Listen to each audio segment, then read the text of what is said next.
Kama hutaki biashara yako ipotee sokoni na isaulike ndani ya muda mfupi ujao, then unapaswa kuhakikisha unazuia kosa hili moja ambalo limezigharimu biashara nyingi ambazo zilikuwa zinaongoza kwenye industry za husika. Na kosa lenyewe lilikuwa ni very simple. Hawakuweza kubadilisha huduma zao, ofa zao wanazozitoa na kuendana na mabadiliko mapya na uhitaji wa soko. Kuna biashara nyingi ambazo zilikuwa ni industry leaders, yani kwenye kila soko huwa kuna biashara ambayo inakuwa kama biashara kiongozi kwenye industry husika zamani, lakini siku hizi husikii chochote kuhusu wao kwa sababu wamekuwa irrelevant, yani hawaendani na soko tena. Unajua kwa nini imetokea hili? Kwa sababu hawakukubali kubadilika, kulifuata soko jinsi linavyohitaji kwa sasa hivi. Biashara kama tunavyojua imebadilika kwa 100% kwenye generation hii. Kila biashara sasa hivi inahitaji kitu kinachoitwa a key person of influence. Hii inamaanisha kila biashara inahitaji kuwa na mtu mmoja ambaye atakuwa kama sura ya influence kuibeba biashara husika.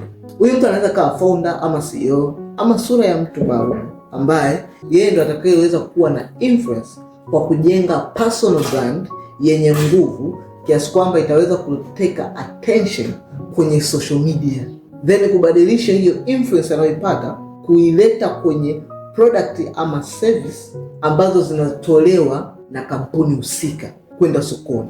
Ndio maana sasa hivi ukiwa makini ukiangalia unashangaa ama CEO wakubwa wanaanza kuwa serious na wanatake person kwenye social media. Do you think nini kinachoendelea? Kwa nini wanafanya hizi hatua na jitihada? Hapo ndio nikapa mfano ambayo nyie wote mnaweza kuifahamu vizuri tu. Kwa mfano, kabla hii generation, nani alikuwa anamfahamu CEO wa NMB? Right now wamekuja kwenye social media, wanafanya podcast, wanafanya event. You know now. Sasa hivi mnamjua kabisa CEO wa NMB ni Madam. CEO wa CRDB ni Saa. You know them. Do you think they don't know what they are doing, right?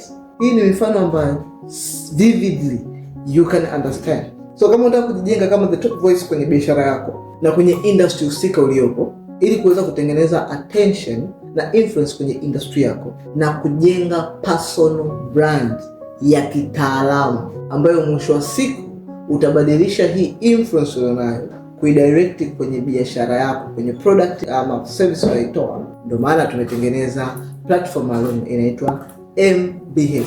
Huku nenda kufundisha namna gani soko la sasa hivi linafanya kazi, lina operate vipi, namna gani unaweza kujenga personal brand kwa professional yako husika. Na hii sio course ya unaingia one time na no. Hii ni platform ambayo tutakuwa na wewe hatua kwa hatua kuanzia mwanzo mpaka ufikie level ya kuweza kuwa the voice ya biashara yako. Na ukishaingia huko, what to expect ni kwamba haitowezekana watu kuongelea industry yako na siweze kukuongelea wewe particular, kwa sababu tutakupa kila kitu kuhusiana na brand strategy, your brand assets, your content strategies, na kuweza kuijenga na kuoptimize your personal brand katika level ya kuwa professional kwenye industry yako na kufanya sauti yako iwe outstanding sokoni. Nini unatakiwa kufanya? Comment neno MBH na wewe nitakutumia link moja kwa moja kwako ya kuweza kujiunga na platform hii ya MBH.